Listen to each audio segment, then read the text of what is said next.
and welcome to 9 p.m. shift as a Wednesday witness to happenings around Nigeria and on the global scene, treated with the extra touch of fine detail, covering all the angles of issues affecting our daily lives. Tonight, states confront issues of insecurity with collaborations with key agencies and the traditional institution. A growing trend of vandalism of national assets and a big push back from the law. House Committee on the Recovery of Public Funds to wield the big stake. Also tonight, the Nigerian waterways and the labyrinth in the quest to paddle across the challenges. We will have a conversation in the course of the bulletin. We also have specials on health, agriculture, sports and infrastructure. It is an eclectic menu for the next 90 minutes. As you know, the taste of the pudding is in the eating. I'm Elizabeth Omori and welcome to News Extra.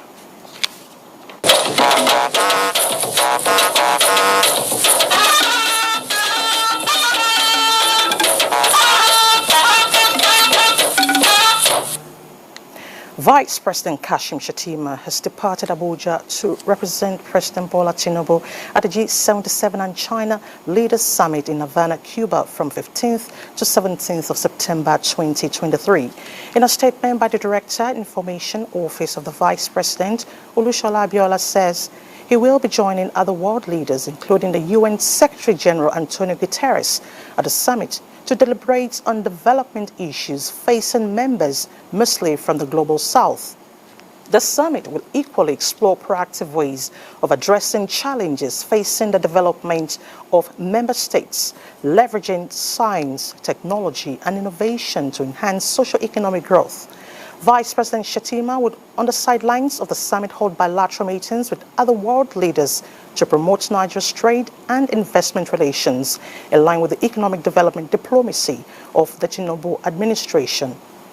The Havana Summit is being hosted by the President of the Republic of Cuba as chairman of the G77 and China under the theme Current Development Challenges, the Role of Science, Technology and Innovation. Nigeria is a founding member of the G77 group, which was established in 1964 by 77 developing countries. To transportation, a robust transportation sector is no doubt key to economic development. No wonder Nigeria is in a hurry to become the aviation hub of Africa through improvement of air transportation infrastructure.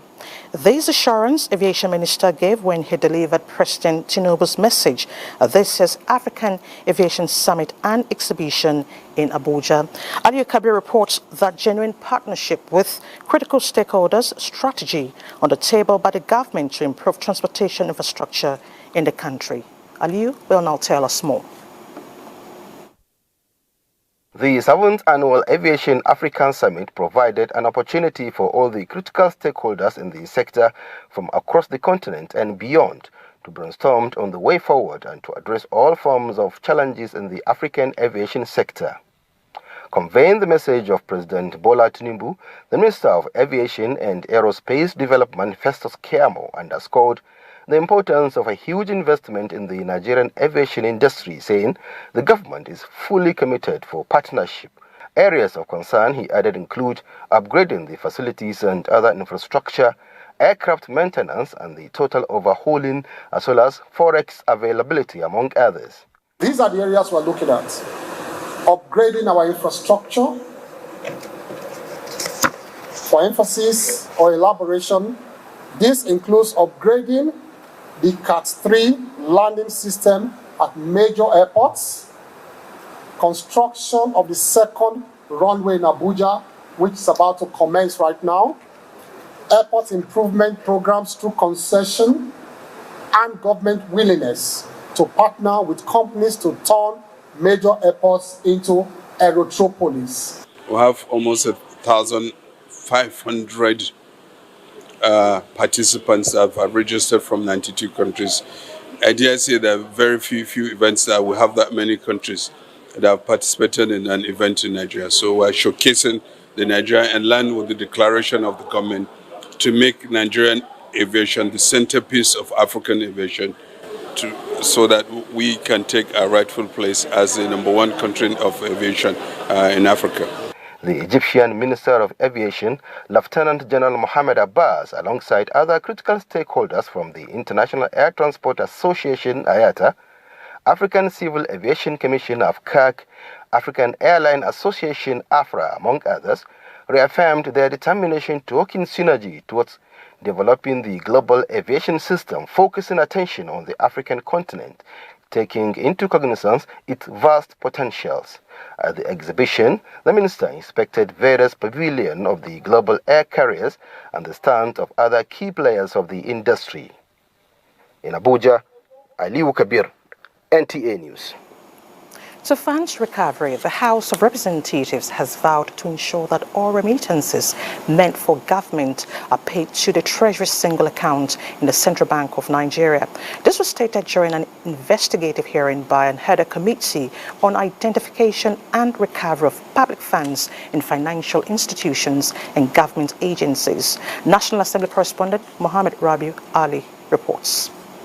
8 commercial banks appeared before the committee to respond to allegations of non-remittance to the Treasury single account from the September 2015 deadline. The committee accused some banks of defaulting to others, as most of them had discrepancies in their submissions.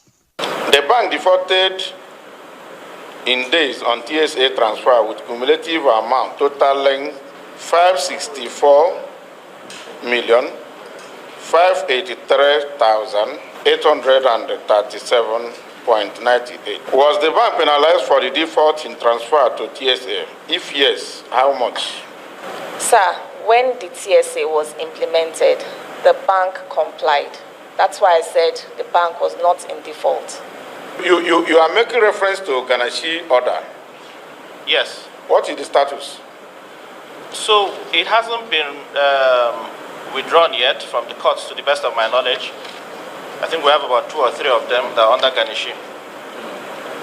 And it's stated in the report we sent. A kind permission, I'll walk through our record and check this listed MDS and make sure that we provide the statements as quickly as possible, sir. A mild drama took place during the hearing as the chairman of the committee ordered for the detention of one representative of one of the banks for his managing director's failure to appear before the committee. Clerk, stand there. Hand this man over to the sergeant at arms for detention pending the time the MD or the ED will arrive. Madam, you can go and tell your bank what you saw. Members expressed displeasure with the responses received from the representatives of the banks, asking them to reappear before the committee this Thursday. From the National Assembly, Mohammed Rabiu Ali, NTA News. Meanwhile, Nigerians have been urged to be patient with the federal government and anticipate legislations that will directly impact the masses when the National Assembly reconvenes from recess later this month. Senator representing the Federal Capital Territory, Nta Kingibe, stated this during an interaction with the media in Abuja. National Assembly correspondent Mitari Ikben reports. Being one among only 3 female senators in the 10th National Assembly, Senator Nta Kingibe says lawmakers understand the deluge of expectations Nigerians have on the legislature, particularly to cushion the effect of the removal of fuel subsidy, which is taking a toll on Nigerians. She assures that lawmakers will live up to expectation in the coming weeks and months. By the time we return, we will have well-defined legislative agenda, individually and collectively for the 10th Assembly. And as I said, we are dealing with a lot of security issues in the country, poverty, environmental issues. So the issues on ground are what is going to define for us what kind of legislative agendas we must have. On the growth and development of the nation's capital, the lawmaker expressed readiness of the legislators from the FCT to work with the minister and recently appointed mandate secretaries to uplift the livelihoods of citizens. Mitari Ikben, NTA News. in the House of Representatives describes as baseless and untrue a statement credited to the National Assistant General Secretary of the Nigeria Labour Congress, Christopher Onyeka, alleging that the National Assembly members were given 100 million as palliatives. Reacting to the purported allegation in a statement, Chairman House Committee on Media and Public Affairs, Akin Rotimi Jr., clarified that at no time did members of the House of Representatives receive any money from the executive arm as palliatives. It describes the allegation as malicious, saying it is another attempt at inciting the public against the National Assembly. The House spokesman notes that the 10th Assembly has so far demonstrated commitment to the welfare of Nigerian workers and remains committed to advancing the well-being of all Nigerians. In other news, 2 people have been confirmed dead as a result of a boat mishap at Kwantan Malam Adamo in Gorin-Fufore local government area of Adamawa State. Yusuf Jika reports that Governor Hamadu Umar Fintere, who commiserated with families of the deceased, gave a directive for the enforcement of regulations of operations on inland waterways. The boat conveying over 40 passengers capsized due to heavy windstorm, claiming 2 lives. 12 were rescued, while rescue operations are still ongoing to get the missing persons. Governor Amadou Marufentri, who was disturbed on the unfortunate incident, visited Green community to commiserate with the family of the victims. He promised to provide life jackets to passengers directed for the enforcement of regulations on operations of inland waterways in the state. It's an accident, but an avoidable one. It has happened. We are taking measures to ensure we put some safety nets around the canoe business, particularly at this terrible time of the year that we're experiencing serious rainfall, a lot of thunderstorm, a lot of windstorm. The district head of Green, Abubakar Baba Green, thanked Governor Fentry for the visit and assured him of the support of the traditional institution for the development of the state. In Yola, Yusuf Jika, Nta News. Now, in the past months, Nigeria has witnessed an alarming recurrence of boat mishaps and accidents on the nation's waterways. The tragedies echo a long-standing turbulence which could drown the promise of a viable water transportation sector and thriving age-long connection between communities in the country. With 28 states linked by water bodies, ferries, skiffs, canoes are naturally in business, but in this business, safety and profit is what you need to stay afloat. Dr. George Mohalo is the Managing Director, National Inland Waterways Authority, and he will be speaking to us. Dr. Mohalo, thank you so much for joining us on the news. Thank you very much for having me. Thank you. Now, it has been a tale of boat accidents leading to fatalities this past week. Adamawa alone with 2 in 1 week. Dr. Mohalo, this is disturbing. All right, yes, I would like to begin my response by sending the authorities' condolences both to the people, the government and the people of both Adamawa and Niger states about the incident that has just happened in a few days back. It's quite sad. We're very saddened about it, particularly for the families. We send our sincere condolences and we assure them that we are in this grief together with them. It's quite painful. In some instances, it's avoidable. And we are doing the most we can to ensure that this does not continuously happen. We feel very worried about it. Okay. You did promise stiffer penalties to operators of boats not observing safety standards after the mishap in Yari, Kebbi State in 2021. What has happened between then and these recent tragic events?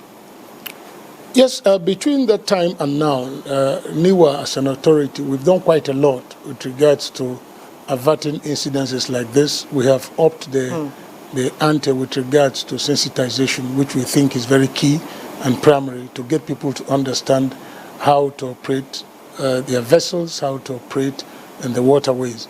Just like any other means of transport, there are codes, there are principles, there are laws that must be obeyed to avoid situations like this. And we're doing quite a lot in that regard, bringing in new marshals at all loading points within the country, getting our police more actively involved because NIWA has a police unit. We're also collaborating with other security agencies to enhance and to enforce protocols. We've even secured, by the grace of God, the approval of the National Transport Code, where we have greater, more stringent penalty for offenses that has to do with committing any offense that has to do with water transportation within our country. We provide life jackets, we do sensitization, we send marshals across the country so that they can be able to help us enforce these regulations. We'll continue to do that, we'll continue to enforce it, we'll continue to do our best and getting our people to key into our vision. Since I have this platform, let me use the opportunity to appeal to our people. Let us at least obey the basic protocols. For us to operate on the vessels, it must not be outside the time as provided by law. We must wear life jackets and be properly kitted before we enter vessels. The vessels should be river-worthy. We now have in our department a department that certifies vessels. We have upped the ante with regards to training. Not too long ago, we had trainings in Lagos, we had trainings in Badagry, we had trainings in Warri, we had trainings in Port Harcourt, in Calabar, and then in Yauri. And we are continuing to do that, spreading across the country within the limits of the resources that is available to us. And we will continue to do that. But there is the need for our people to please buy into these consistent messages we have been sending. Let us obey the protocols. Like I've always said, anytime I have this platform, a majority of the accidents that happen on our waterways are avoidable. They are consequences of human error. Either overloading, either they operate at the wrong time, either they use the wrong vessels, or that the non-qualified boat operators man these vessels. And with this new transport code now, that the punishment is more stringent, now people can go to prison for up to 10 years for violating any of the offenses. Now vessels can be impounded and destroyed if we think that they are not river-worthy.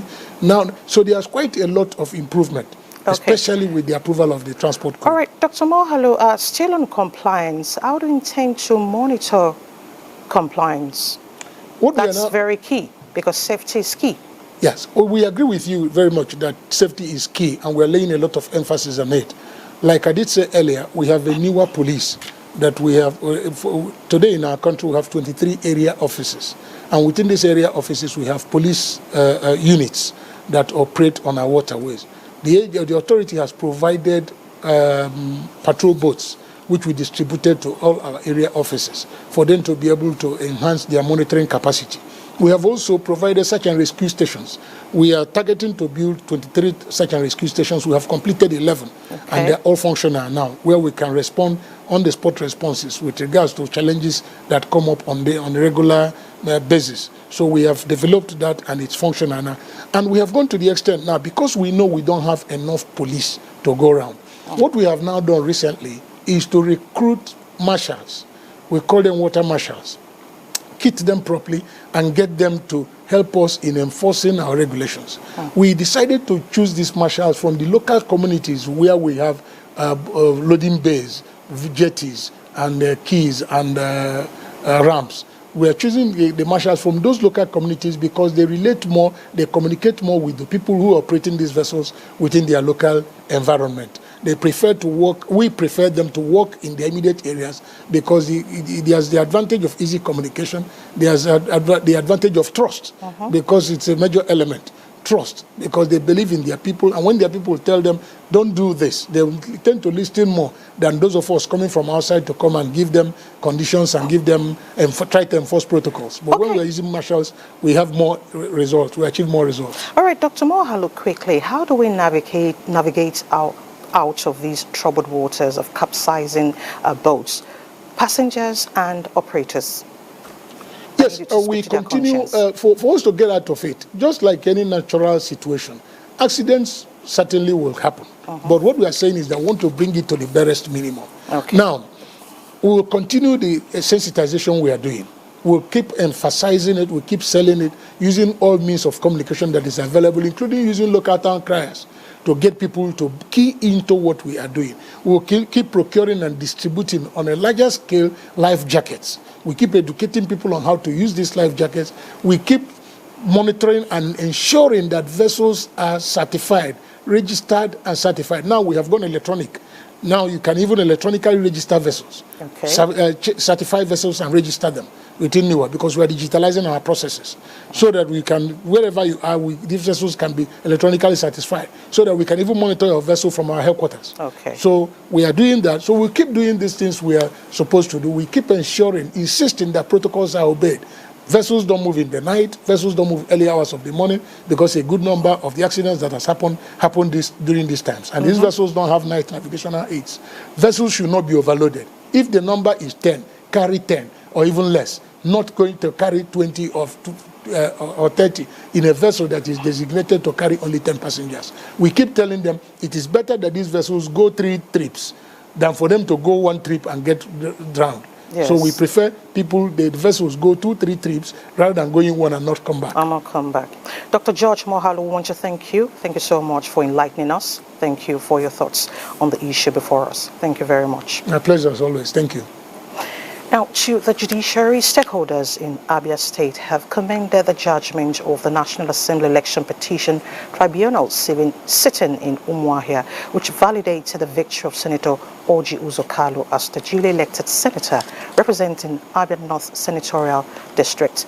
Stakeholders, which include party stalwarts, socio-political and traditional groups, both at home and in the diaspora, were unanimous that the judgment by the 3-man panel led by Justice Samson Paul Gan is a true reflection of the mandate of the people of the senatorial district. The tribunal had in its ruling dismissed the petition of the candidate of the PDP, Mao Onwa Bonwa, and that of the Labour Party, Namdi Orji, for lacking in merit. The court also validated the eligibility of Senator Kalu to contest the election, as all issues relating to his earlier trial had been quashed by the Supreme Court.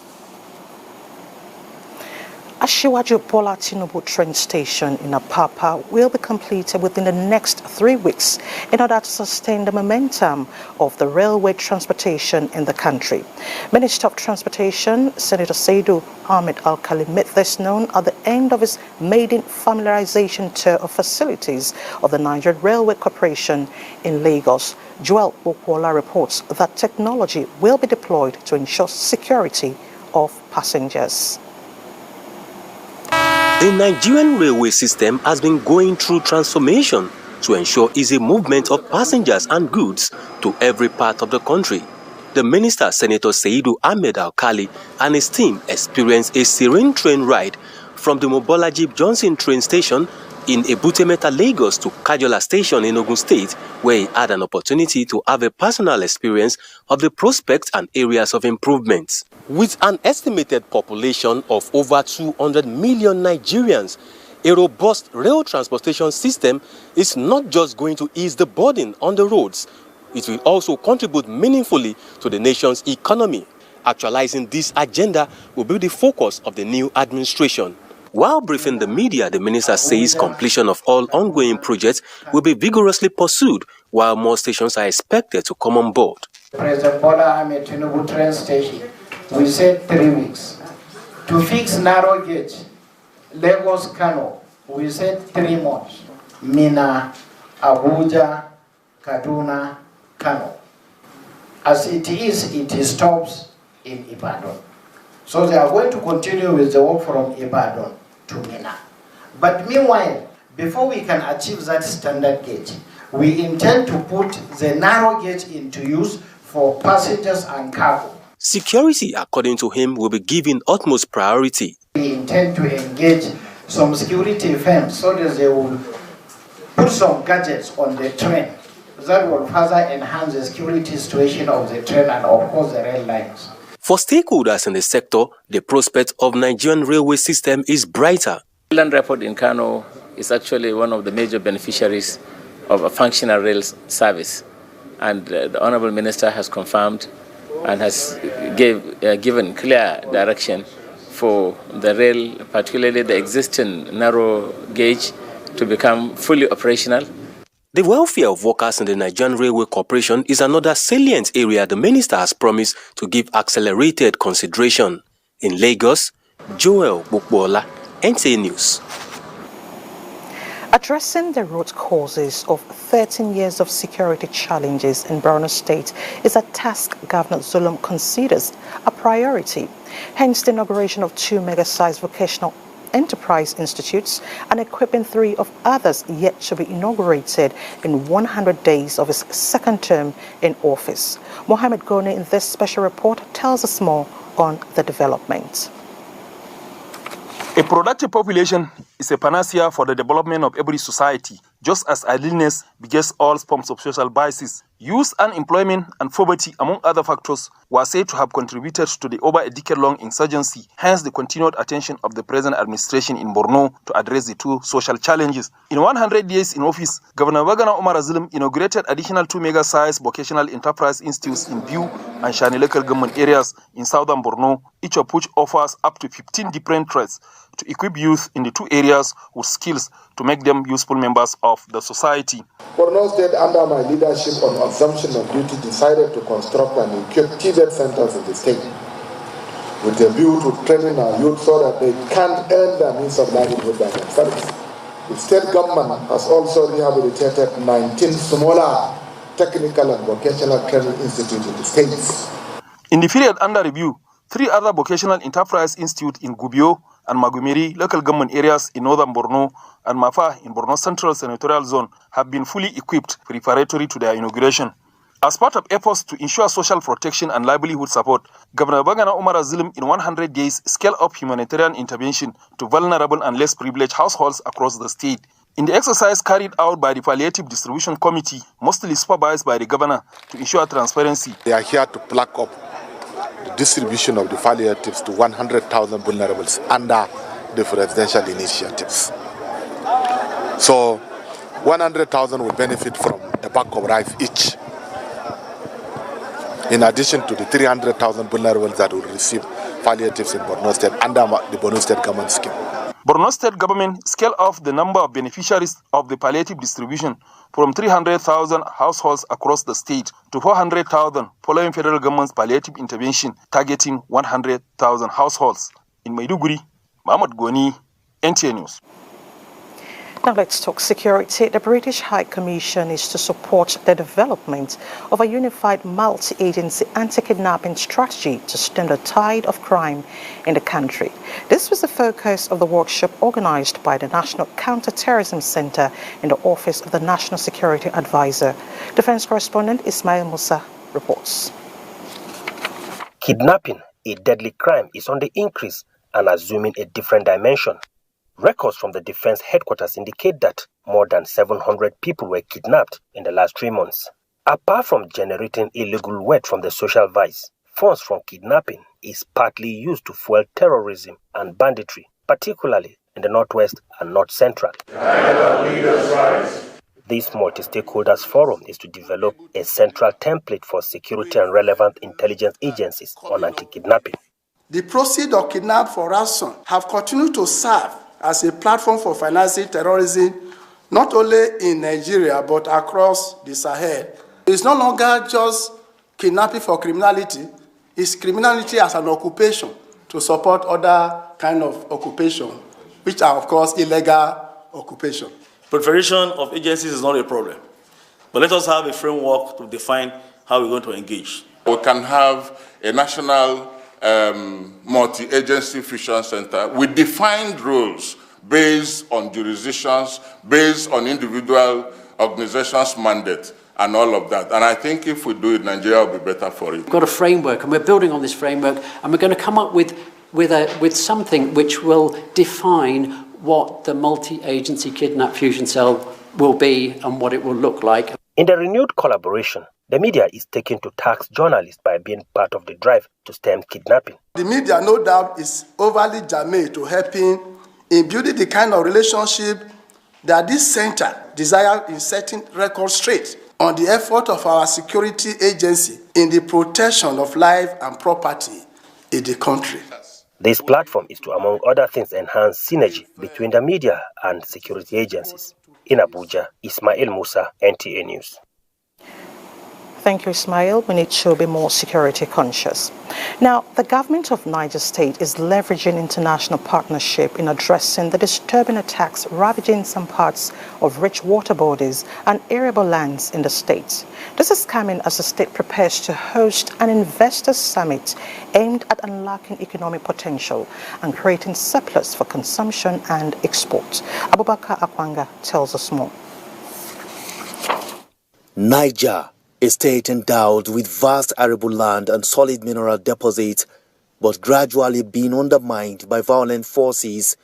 This is what the government will no longer tolerate, as it says to attract dread foreign investors. A ministry has been created for nomadic and pastoral affairs to engage the Fulani herdsmen so that they can understand that they can be better, if they are doing ranching. A lot of hybrid grasses have been brought in from overseas. We already have an initiative with the CBN where we have 33,000 hectares of land have been prepared in Bobby Grazing Reserve, another 25 in the Moba Grazing Reserve, so that we can have these animals domesticated. This one. So security wouldn't be an issue. The military, the federal government, the state government were in collaboration, and as you know very well, these are not things we should discuss in the public. Migration from fossil fuel to renewable energy, exploration of solid mineral deposits, reduction of carbon emission, afforestation program, and massive job creation will top agenda during the summit. The theme of this summit shall be Sustainable Future, Harnessing Green Assets and Innovation for Niger State's Prosperity. This encapsulates our central vision and purpose of the Niger State Green Economy Initiative. It communicates the state's commitment to the sustainable development of its valuable natural resources. The summit also promises to attract experts across various fields to interactive sessions that will put the past state on a vantage position beyond the ambit of resources it already had for optimal economic benefits. In Abuja, Abubakar Akwanga, Nta News. Away from security matters, President Bola Tinubu sent warm greetings to the Alake of Egbaland Oba Adedotun Aremu Gbadebo III on the occasion of his 80th birthday. In a letter personally addressed to the Alake of Egbaland, the president wrote, "I share in the joy of so many Nigerians in celebrating another milestone with you and your family, the Council of Chiefs, sons and daughters of Egbaland, as well as friends and associates from the public and private sectors. Your Royal Majesty's track record of service to our nation has been inspiring, exemplary and commendable, most notably beginning with your distinguished and meritorious career in the military, which saw you winning many medals." President Tinubu praised Allah to grant him more years of joy, health and strength to continue in the service to the country. Meanwhile, President Bola Tinubu extends profound condolences to the government and people of Libya in the aftermath of the devastating impact of Storm Daniel and subsequent flooding, which severely affected the eastern regions of the country. The president commiserates with families who lost their loved ones and wishes quick recovery for those injured. The Nigerian leader assures the great people of Libya of Nigeria's unwavering solidarity during these trying times, adding that this heartening loss of lives, homes, livelihoods and critical infrastructures remain shared grief. You're still watching News Extra. Let's take a break now. More reports ahead for you when we return. To stay. Take it from me, the mind-blowing way to do things is the Glow LTE advanced way. When you stream, it's like you're in the drama itself. When you make calls, you reach where others can't. Cookie! Doing business is like running Wall Street from your street. And when you play, I did beat you guy. We'll see about that. It's like traveling the world without moving an inch. Is that Toby in your room? You can download in the blink of an eye in 4K. Go. And when you go for your dreams, It's like running with the strength of 3 nations behind you. Glow LTE Advanced, the power of 3 data networks in one. Get a Glow SIM or dial *301#. Bidda Emirate Council cordially invites you to the 20th anniversary of the coronation of His Royal Highness Alhaji Dr. Yahaya Abubakar, CFR, on the throne as the 13th Etsunupe and Chairman, Niger State Council of Traditional Rulers, scheduled to hold on Saturday the 16th of September 2023. Chairman of the occasion, General Ibrahim Badamasi Babangida, retired, former military president, Federal Republic of Nigeria. Special guest of honor, His Excellency Mohammed Umar Bago, Executive Governor, Niger State. Royal Fathers of the Day, His Eminence Alhaji Muhammadu Sa'ad Abubakar III, CFR, MNI, Sultan of Sokoto and Chairman, National Council of Traditional Rulers of Nigeria. His Imperial Majesty Oba Adeyeye Eniton Ogunwusi Ojaja II, CFR, the Oni of Ife, and Co-Chairman, National Council of Traditional Rulers of Nigeria. His Imperial Majesty Oba Eware II, CFR, Oba of Benin, and His Royal Majesty Igwe Nnemeka Alfred Ugochukwu Achebe, the Obi of Onisha. Come, let's celebrate His Royal Highness Alhaji Dr. Yahaya Abubakar, CFR, on the throne of his fathers. Announcer Alhaji Kasim Umma Yewa, Baradeyaki Nupe, Chairman, Central Organizing Committee.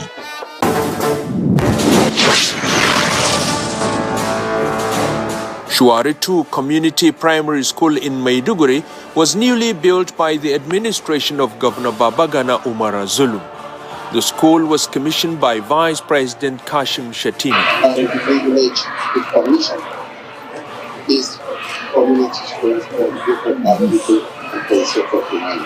The school consists of 20 classrooms, an administrative block and staff quarters for management and teachers.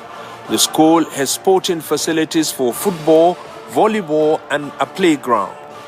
Fully fenced, landscaped and flowered, the school has electricity, street lights and water facilities.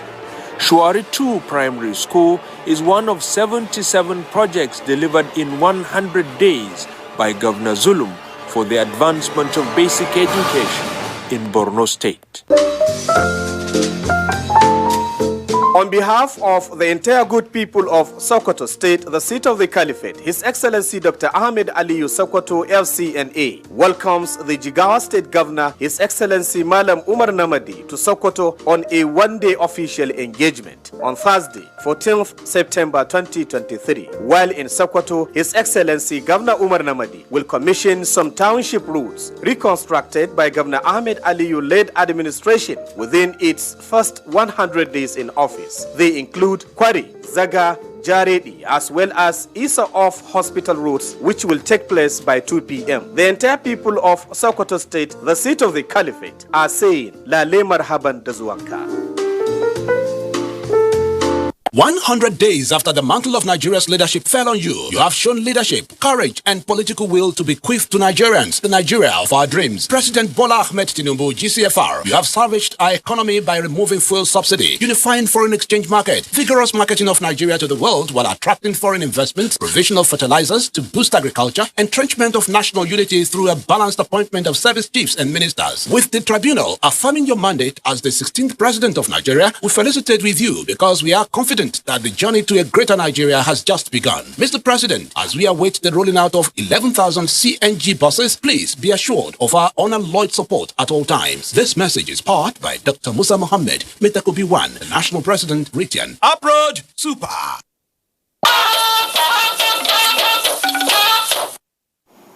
Thanks for staying with us. Now we begin this segment on health matters. The federal government will be working with states and development partners towards addressing major health concerns in the country. Minister of Health Ali Pate stated this when he visited Governor Abba Kabir Yusuf at the Kano Government House. Abdullahi Mustafa has details. Muhammad Ali Pate is the first minister to visit Kano, and the state is the first to be visited by him since the inauguration of the Federal Executive Council by President Bola Tinubu. As Health Minister, he is leading a team of representatives of various development partners who are in Nigeria to render support in addressing various health issues. He and other members of the delegation briefed Governor Abba Kabir Yusuf on their findings after touring some health facilities and meeting with critical stakeholders in the sector. Major intervention is in the fight against malaria, which claims hundreds of lives yearly. They planned it deliberately because they want to support Nigeria to improve the health of its population. But that support will only manifest if leaders at the federal level and the state level work together. We appreciate this concern. I want to assure you that we continue to reciprocate.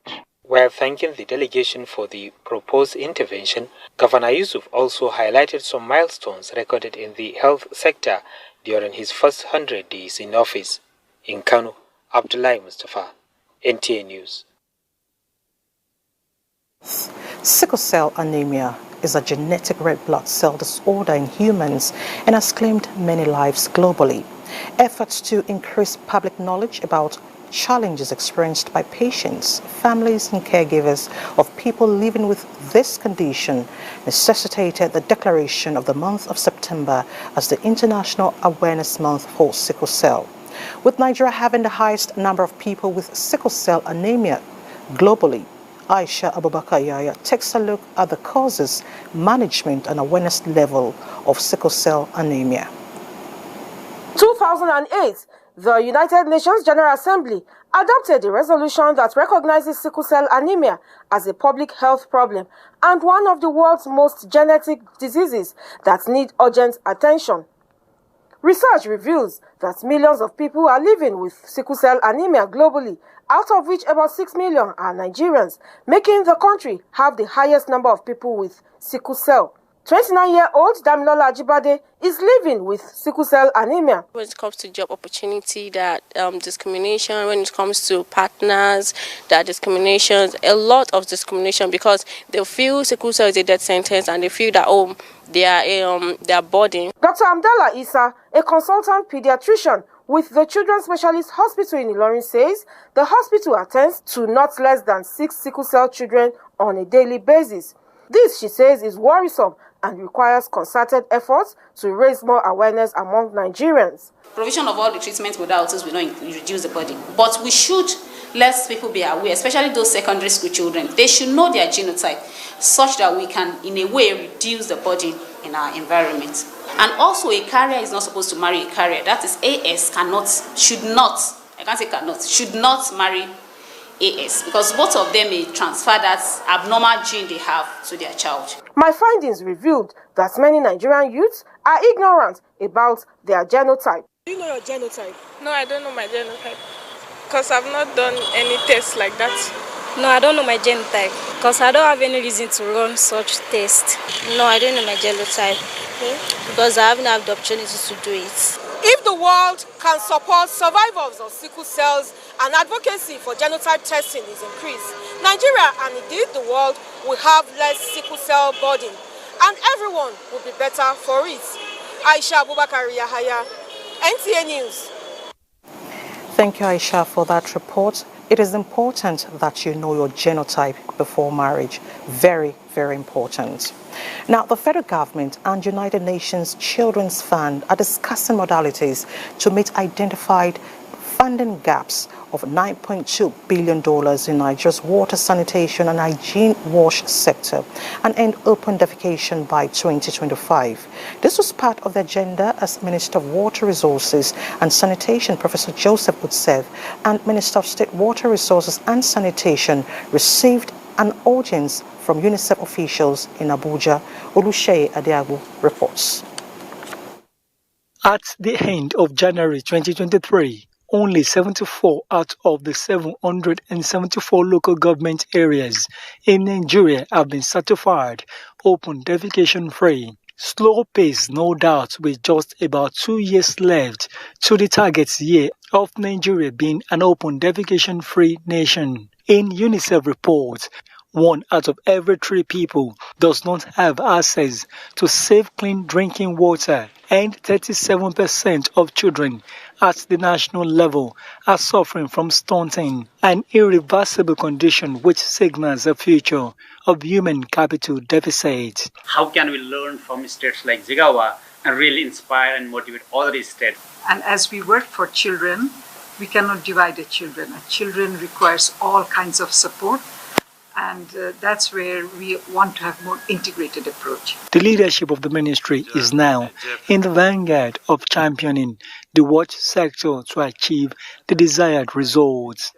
When we are talking about economic growth, we cannot leave out the issue of health.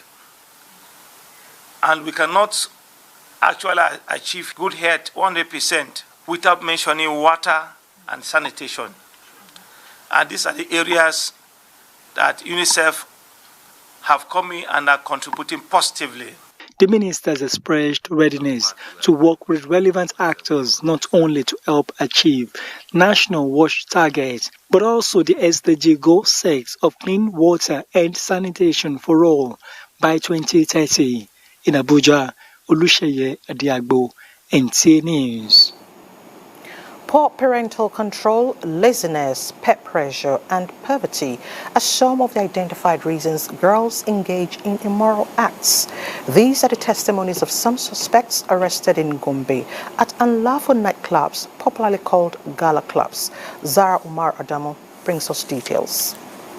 The clampdown on gala houses to mitigate immoral activities, criminality, and security breaches. Over 100 suspects are to face the wrath of the law. Gala houses, which are growing in numbers, usually operate like nightclubs. Some of those arrested seem to be regretting their actions, attributing it to a number of factors. Due to what I was doing, I'm calling on other girls to learn a lesson from the happenings around them. Even us that are into the act are only suffering. We are regretting it. I have all I want in my home. It's only stubbornness. Lydia Muhammad, who has been taking alcohol, Indian hemp and drugs, was initiated by a friend. Before now, only beer I take. But what we did together, she will give me syrup some more. I will tell her and say no. She will tell me say take. I will take. I will tell her and say, oh, this syrup is very sweet too. I will take it tomorrow.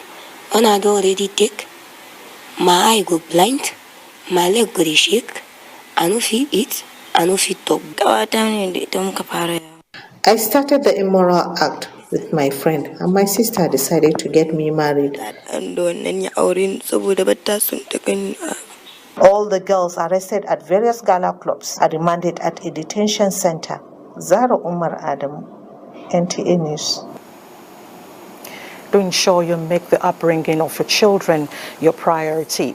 News Extra will continue with our busy businessman, Benny Adams, after this break. To stay. With Win with the King promo, now you have been offered the opportunity to win lots of fabulous prizes. On the list, MG5 executive cars, millions of naira, tricycles, LED television sets, generators, Android phones, rechargeable lamps, bags of pure cement, pure branded t-shirts, and an abundance of 200, 500, and 1,000 naira recharge cards. Buy just a bag of Boa cement. Look out for the scratch card inside. Scratch to reveal your prize. Then call the number on the scratch card to redeem your prize at any Boa Redemption Center located in the 36 states capital, or call for more information. Terms and conditions apply. Boa Cement, the king of strength. Give me a Risco tomato instead. I go give you imported tomato. Be like saying that people like you, the wicked our country people. You see this Richico or Nachico, They take correct natural ingredients, make them. If not made in Nigeria, like a Risco, get many benefits. You help grow our economy. And job plentiful. Nyafo, nyafo. And when you put them inside mouth, it's sweet. And it dig the one for buy made in Nigeria. Buy a Risco product. Cancer can be a devastating illness. Cervical cancer can be even more devastating, knowing it can be prevented. Oh yes. From the 25th to the 29th of September 2023, the Primary Healthcare Development Agency will commence the first phase of routine vaccinations for girls between the ages of 9 to 14 years in 16 states of the Federation. Parents and guardians of girls between the ages of 9 and 14 years are encouraged to visit primary healthcare centers and general hospitals in these 16 states to get vaccinated against HPV, the causative organism of cervical cancer. Together, we can raise awareness and prevent cervical cancer from taking more lives. This message is brought to you by MESH, an NGO of the Nigerian Supreme Council for Islamic Affairs. For more information about MESH and their activities, please visit meshnigeria.org or their social media pages at MESH Nigeria on Twitter, LinkedIn, Facebook, and Instagram. Or call 0809 933 2299. MESH, good quality life for the less privileged people in Nigeria. You and your hair go through a lot. The heat, rain, chaos. It's a non-stop war against total breakdown. But just like you, your hair can stay strong no matter what. Mega Growth Break Free Daily Leave-In Strengthener for all hair types is infused with a unique blend of natural oils and conditioning proteins that helps protect your hair. Mega Growth Break Free, your daily defense against breakage. Get in on the action with Betano, your exciting destination for thrilling sports betting. Enjoy an award-winning experience with amazing betting options, cash out, and missions, as well as other features. Join now and get a welcome bonus of up to 100,000 Naira. Betano.ng. The game starts now. Helen Paul! Hello, madam. Would you like to join us on this mission? Yes, but how? Just one question. How do you keep your toilet clean? I use regular detergent and bleach for washing and removing yellow stains. I have been using it for years. Oh, madam, the regular detergents and bleach are used for washing clothes. To disinfect your toilet, you need Harpic 10X. It is specially made for germs and stains removal. Harpic sticker formula settles on stains and gives 10 times better cleaning. Wow! Now I'm convinced, Helen Paul. Really? Yeah. The next house is yours. Walk the talk. It's a walk I've walked many times. It's okay, everyone. Nothing's well. Before, these tough stains would stay on my clothes, and all the scrubbing, it would fade my colors. But thanks to Ariel Color Expert, nothing's well. It lifts the toughest stains, keeping your clothes bright, wash after wash. Oshay, Ariel Color Expert. Let's get this party started. New Ariel, 5 times color protect power. Good to know you're still here on the Extra Touch, and it's time to talk our business. Now, experts at the Association of Capital Market Academics of Nigeria say the policy measures being rolled out in the first 100 days of the new administration are playing significant roles in growing the nation's economy.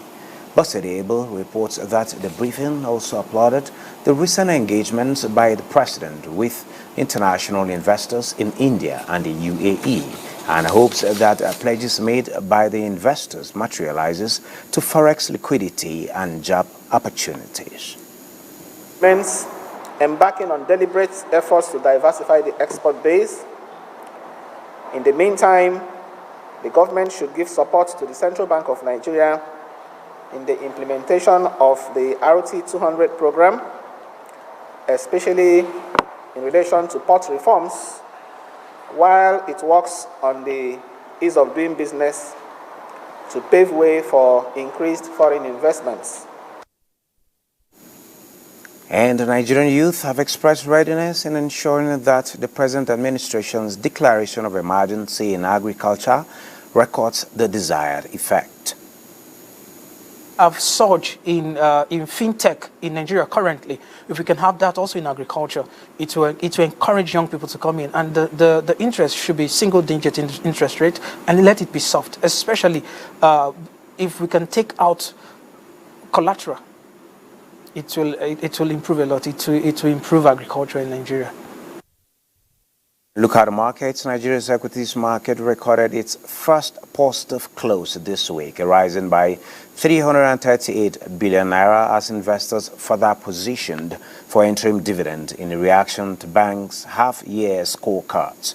At the end of today's trading on the session, a total of 569.6 million shares in 8,404 deals, corresponding to a market value of 8.7 billion naira, were traded.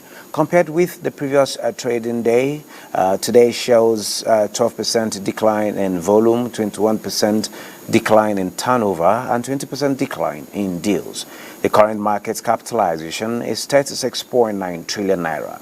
Oando recorded the highest volume of 163 million traded shares, followed by Access Holdings 63.6 million and Fidelity Bank 39.6 million. That is business news. Network news continues with Elizabeth. Oh, Elizabeth, is it extra? Thank you so much, Benny, and nice doing business with you. Now, a bit from the oil and gas sector. Over a decade after Petroleum Trust Development Fund, PDTF Skills Development Center in Port Harcourt was conceived, the federal government is taking steps to ensure its completion towards training of low and middle cadre manpower for the oil and gas industry. Kingsley Amajiri reports that Minister of State Petroleum Heineken Lokpobiri was at the site to appraise progress of work. The PTDF Skills Development Center was conceived in 2010 to train low and middle level manpower for the oil and gas sector. Construction work commenced in 2011 with various aspects of the project at different levels of completion. The long time frame since the project conception resulted in delays in the completion. NCDMB's intervention increased the overall level of project completion. So we did approach PTDF and said, this skill center that you are building, why don't we get together and get it functional? The major part of it, in terms of value and the rest of it, or we took as NCDMB to say, we will complete them. The Minister of State Petroleum is at this site to inspect the level of work and also appraise the challenges to the completion of this project. Minister of State Petroleum Heineken Lokpobiri, after meeting with the stakeholders and tour of the facility, says the federal government is poised to ensuring quick completion and usage of the facility.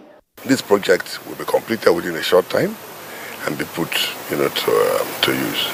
This project is more important now than ever. At the moment, progress work, as reported by the officials of the PTDF, is at about 80% completion.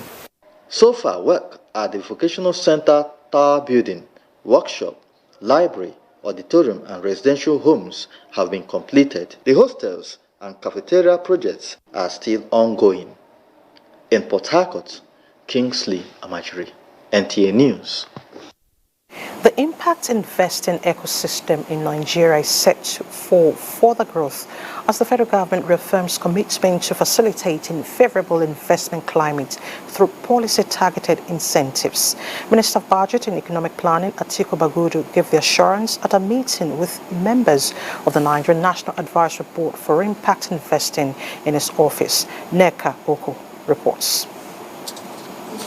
Impact investing, a socio-economic concept by the Rockefeller Foundation, is gaining traction in Nigeria as investors continue to seek ways of utilizing financial resources to address pressing social and environmental issues while generating financial returns. But this has not been without challenges. So what are we trying to do with the National Advisory Board is to establish collaborations with partners from the supply side of capital, the demand side, intermediation of capital, as well as policy stakeholders to build this ecosystem. We believe that with policy we can unlock these barriers and channel capital to where it is needed the most. The administration will do what is necessary to ensure that the macroeconomic environment supports investment decisions. The Minister of Budget and Economic Planning also met with representatives from the Bill and Melinda Gates Foundation. The discussions revolved around collaborations in the areas of healthcare, agriculture, and resource allocation. The ministry stands ready to cooperate promptly with the foundation. Over the past 10 years, we invested around $2 billion US in Nigeria. And we are going through a strategy refresh that will allow us to expand our program. The foundation commended Nigeria's efforts in polio eradication and the progress towards achieving universal healthcare coverage and pledged continued support in this regard. In Abuja, Neka Oko, Nta News. To food crisis, regenerative agriculture has been identified as the missing link in tackling climate-induced food insecurity across many regions of the world. Yohanna Suhassan reports that this is the popular view of global researchers that converged on Kano with attention on climate-resilient agriculture to address global food crisis. Climate change has been one of the lead issues causing serious setbacks to food production, with dry lands mostly affected, resulting in inefficiency and heavy losses incurred by farmers.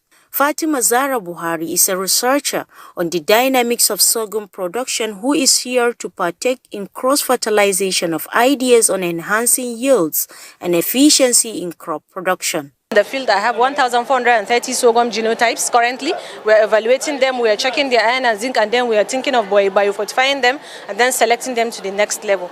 The target is to improve the livelihood of the vulnerable. The most important here is the networking that is being built, people working together from different countries, from different regions. Some key sustainable suggestions in many of these challenging areas. And I think our scientists have done a very good job. It's not only challenges, but also opportunities. We address the challenges, we address the opportunities that emerge, and we key into whatever emerging problems and opportunities that are available at the time. You know, these technologies we are improving is for them to face the challenge of climate change and food security. So if farmers have increased output, you know that the food security issue will be solved. As a center for excellence, the Center for Dryland Agriculture, Bayero University, Kano, has marked ways to explore opportunities to attain food security through restoration and natural resource management. With this kind of discussions by professionals in the agricultural field, hopes are high among people like Fatima and many farmers for better yield, especially in the drylands. In Kano, Yohanna Suhassan, Nta News. The trans-Saharan trade has no doubt impacted the West African community, with Nigeria still sowing the seed of one of the most traded produce of the trade routes. The produce still have a huge prospect, but a lot leaves much to be desired in growing and harvesting the sweet fruits. Abdullah Mohammed will tell us. It's a produce that defies not only the harsh conditions of the Sahara Desert, but colonizing our tongues with its sweetness spanning centuries. It tastes as sweet as honey, and so the investment opportunity in the production and sale of that palm. About 21.7 billion naira is expected to be invested in the industry globally, and Nigeria will also like to play in that investment opportunity. We will take them to those places where they can learn and come back to impart on our farmers. And to do just that, those who nurture the soaring plants must understand what makes the imported dates ahead of the indigenous. Apart from the test, weights, the nagging challenge of the blind planting of male seeds of the date produce must be a thing of the past. In a typical date palm farm like this one behind me, it is very common for you to find some of them that will continue to hit the skies like this one, growing taller every year without producing any kind of fruit on it. The problem lies here. The seed, it is very identical and very difficult for farmers to differentiate between the productive and non-productive ones. Hope for the hopeless came on a platter of gold when I stepped into the Center for Dryland Agriculture at Bayero University, Kano. Here, researchers have solved that nagging problem. I gathered our researchers, and they were able to use molecular biology techniques to identify the sex at early stage of the seedling, from extracting the DNA of the leaves and identifying the markers for male sex. they can identify male or female at the seedling stage. And this has given almost 100% yield to farmers on the ground. So that is one of the success of that center. We have many of them. The center has been assisting farmers around this area and in northwestern part of Nigeria with a lot of research discoveries, and this has improved yield and the economic condition of farmers.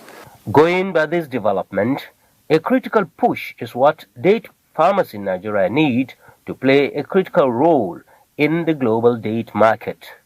But that can only be if the outcome of the research is made available to the farmers. In Abuja, Abdullah Mohammed, Nta News. I must tell you, if you haven't tasted that fruit, it is yummy and the benefits very, very much. Leather shoes, bags, belts, headwears and other fashion accessories come from hides and skin of animals. And for more than a century, the old Kanem Borno Empire, Maiduguri to be precise, has remained the main source for exporter of high-grade hides and skin to the global community and the domestic market. A trade that raked in a huge fortune not only to the merchants but the government at both state and federal levels. Fatima takes a look at the highs and lows of this more than a century-old trade. Hides and skin is one of the pre-independence trans-Saharan economic activities that has to date continued to promote commerce in Borno State, despite the more than a decade-old insurgency and many other challenges. The business continued to wax stronger. Hides and skin are renewable raw materials produced in large quantities in northern parts of Nigeria like Kano, Katsina and Maiduguri. The animal byproduct is an enduring boost to the nation's economy, currently used as important and valuable in producing leather materials such as footwear, car seats, belts, bags, home interior decorations and cultural artifacts, amongst others, as well as pomo, which is popular delicacy amongst the Yorubas, Igbos in Nigeria. The question now here is, what are the changes hides and skin businesses has undergone during and after insurgency? The market is not like before. We have been losing our money. Boko Haram, they burn our motors in the road from Gambaru to Maiduguri here. Almost like 6 or 7 trailers. Before the insurgency, we are offloading about 10 to 15 lorries per day. The borders were closed for a long period, and therefore bringing in the hides from far away really dwindled over time, and therefore there were no enough stock even to sell. And now with the removal of the subsidy, I think how it will affect the business of hides and skin is by increasing the cost of transportation. Hides and skin is a major contributor to economic life of Maiduguri, especially youths engaged at every level. Maiduguri, the Borno state capital, has to date remained a hub for import and export of hides and skin, with growing potentials increased by the livestock production and trade in the region. In Maiduguri, Fatima Isa, Nta News. Thank you, Fatima. It's time to take another break. More reports ahead.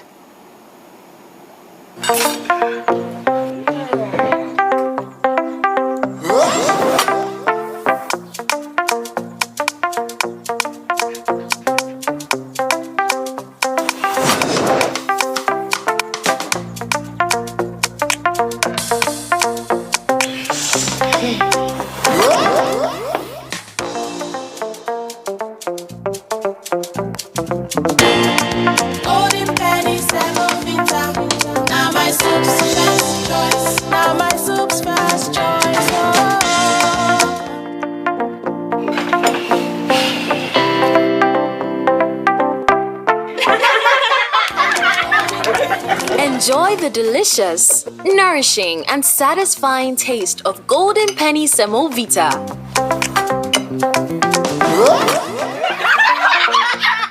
My soup's first choice.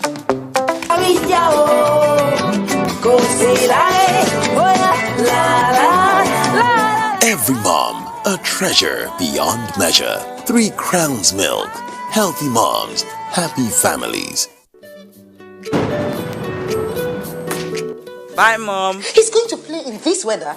Why did you let him go? He might fall ill. And if he doesn't go out for practice, how will he win more trophies? To protect our family from illness-causing germs during the rainy season, we use Dettol soap every day. Dettol with Germ Defense gives you protection. Rainy season brings a lot of germs, and Dettol soap's Germ Defense protects you from up to 100 illness-causing germs. Dettol soap is endorsed by the Nigerian Medical Association. Be Dettol Soap. Like a bird needs wings to fly, you need skills to be productive. No matter the level of your education, ITF can train you to acquire skills in areas like mechatronics, metal machining, facility technology, electronics and computer networking, information and communication technology, ICT, culinary art, and agriculture. Acquire a skill and transform yourself from being unemployed to becoming even an employer. Be a valuable Nigerian youth. Say no to unemployment and poverty. Oh, I'll spread my wings and fly so high. I'll reach for the stars, yeah, it's time. Industrial Training Fund, developing the nation's human resource. Hello, madam. Would you like to join us on this mission? Yes, but how? Just one question. How do you keep your toilet clean? I use regular detergent and bleach for washing and removing yellow stains. I have been using it for years. Oh, madam, the regular detergents and bleach are used for washing clothes. To disinfect your toilet, you need Harpic 10X. It is specially made for germs and stains removal. Harpic sticker formula settles on stains and gives 10 times better cleaning. Wow! Now I'm convinced, Helen Paul. Really? Yeah. The next house is yours. If you want to become something, become a child again. Why be patient? If you must worry, then worry about winning. Why worry about germs? When you come home, bring tales and stories. Why bring in germs? Shield your families from germs. When Dettol is a part of every household bucket, then you and your family can stay protected from up to 100 illness-causing germs. Everyday use of Dettol keeps my loved ones protected. Something new is about to hit your imagination of TV. A brand new sundial with StarTime's inbuilt technology. New TV innovation with an inbuilt decoder that connects you to both StarTime's antenna and satellite signal. StarTimes Sundial TV, you can enjoy over 300 local and international channels, 1 month StarTimes highest bouquet for free, automatic system update. More benefits, more affordable. StarTimes Sundial TV is available in all StarTimes branches and dealers countrywide. StarTimes Inside, entertainment inbuilt.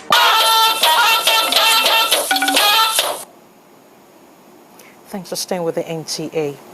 Committed to the welfare of workers during and upon retirement, the Enugu State government is planning to build 20,000 mass housing facilities for the state civil servants within the next 1 year. This came to the fore when members of the House of Representatives held a committee on non-remittance to National Housing Fund on Oversight called on Governor Peter Mba of Enugu State. Chika Ugu reports. Like every other worker, it is the dream of every civil servant to own a house of his or her own upon retirement. However, it is an uphill task for many given the level of inflation in the country and disparity in purchasing power. It is in line with this that government, among other measures, introduced several schemes to help civil servants achieve this dream. This necessitated the establishment of an ad hoc committee by the 10th House of Representatives to visit the 36 states in the country and investigate their level of compliance in remitting to the National Housing Fund and its utilization. The first port of call was Enugu State, where they met with the governor. We are so happy to see that Enugu State have been remitting to the National Housing Fund. We still saw that the local government needs to do more in terms of remittance.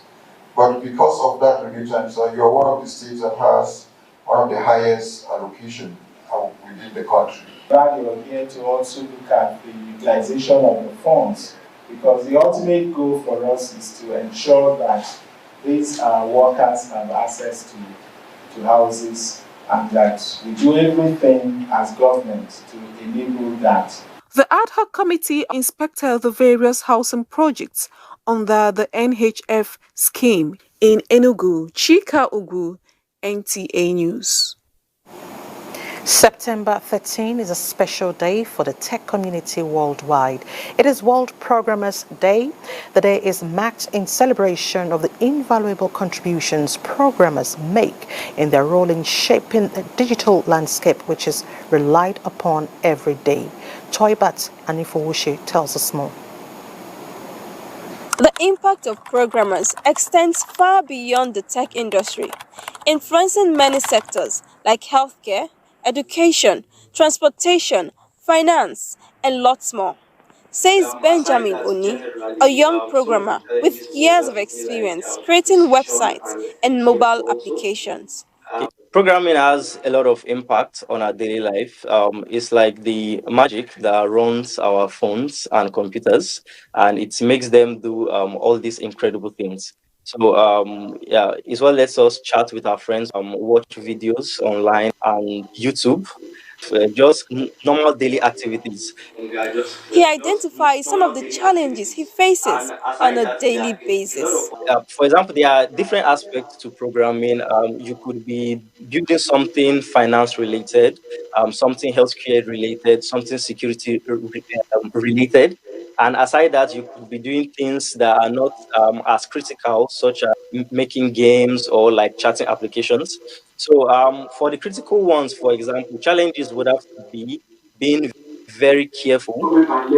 For this tech expert, he believes that the government can leverage on revenue potential from the ICT sector, particularly programming. By promoting export, we encourage Nigerian technology companies to explore international markets and export their products and services.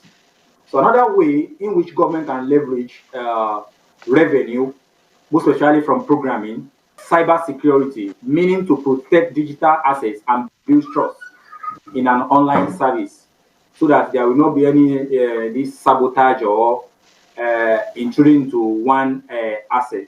Programmers are said to be the unsung heroes of the digital age and thus should be celebrated. In Abuja, Toyiba Anifowushi, NTA News.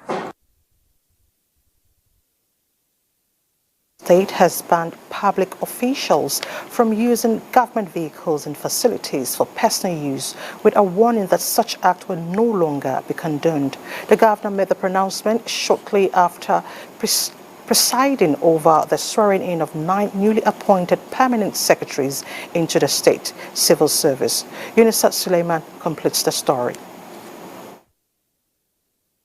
The conduct of government business largely depends on quality of its workforce, working environment and equipment that enable public officials to accomplish assigned tasks for effective and efficient service delivery to the citizenry. This perhaps is the reason why Governor Malabuni, at the swearing-in ceremony of 9 newly appointed permanent secretaries, banned public officials from using government vehicles and facilities for personal use at the expense of government work.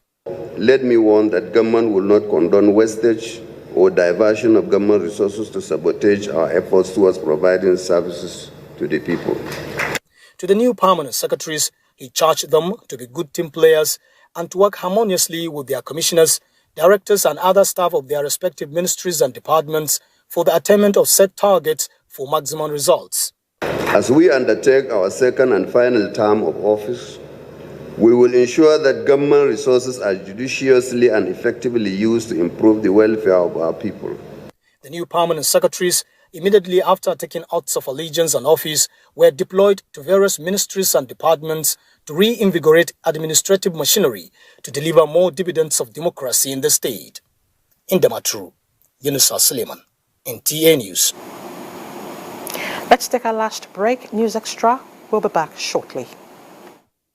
It was like a decent fashion designer only gets home at midnight. Midway.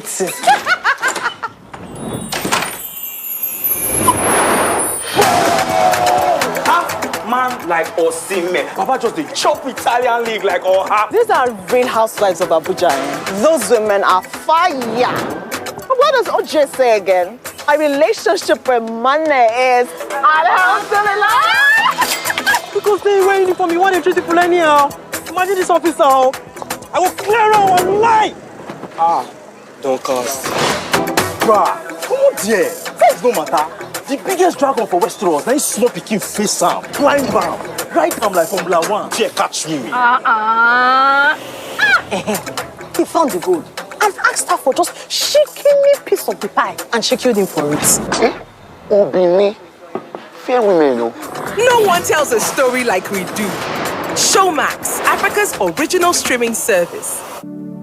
I was the head boy in my primary school, senior prefect and best graduating student in my secondary school, but drug abuse almost ruined my life. I was on an average of 2 grams of cocaine per day. I was taking 8 ampoules of pentazosine daily. European shisha, cocaine. I became a user, a dealer, and a gangster. I saw other users drowning. I knew I didn't want to be like them, but I was already trapped. My family disowned me. My employment was terminated. I sold my car, sold my house. I'll go out well-dressed and return shoeless, shirtless in exchange for drugs. I was seeing things that were not real, and I once stabbed myself because I felt something crawling under my skin. I contacted NDLEA and started therapy. I spent 3 months in therapy. I spent 8 months. It's easy to relapse, but your mind has to be stronger than the cravings. Drugs does not love you. You are not the one using drugs. Drugs are the one using you. Say no to drug abuse. Hello, with everybody for you. Say hello to GoTV's newest package. GoTV Super Plus has all the great channels you love on GoTV Super. Plus, big-time international and kids channels the whole family will love. Plus, plenty of live Premier League action on Super Sports Premier League channel. It's the package you asked for, and we listen. GoTV Super Plus, available from 1 August. GoTV, love it. Bye, Mom. He's going to play in this weather. Why did you let him go? He might fall ill. And if he doesn't go out for practice, how will he win more trophies? To protect our family from illness-causing germs during the rainy season, we use Dettol soap every day. Dettol with germ defense gives you protection. Raining season brings a lot of germs, and Dettol soap's germ defense protects you from up to 100 illness-causing germs. Dettol soap is endorsed by the Nigerian Medical Association. Be Dettol Show.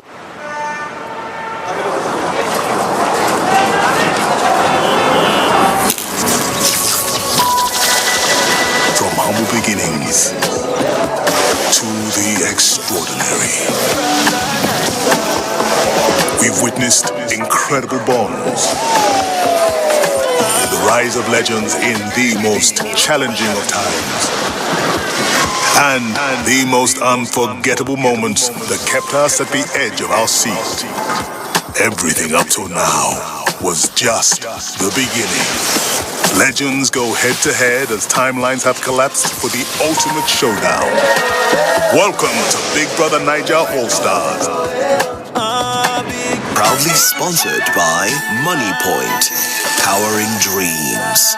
In association with HFM, online trading at its finest.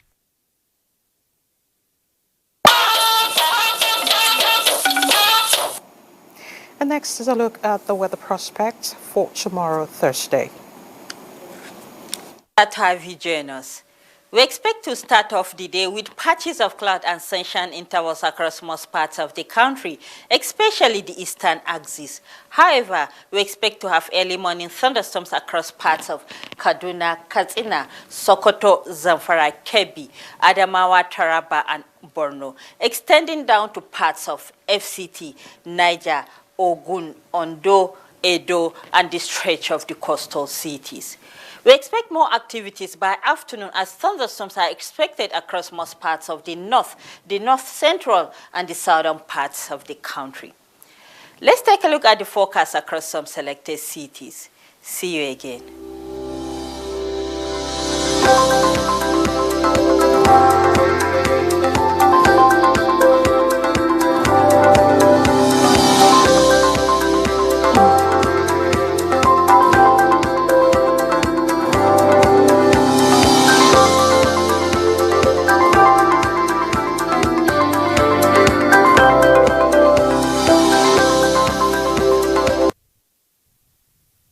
That's News Extra today. Thank you so much for watching. Love Nigeria. Remain patriotic. I'm Elizabeth Omori. Good night.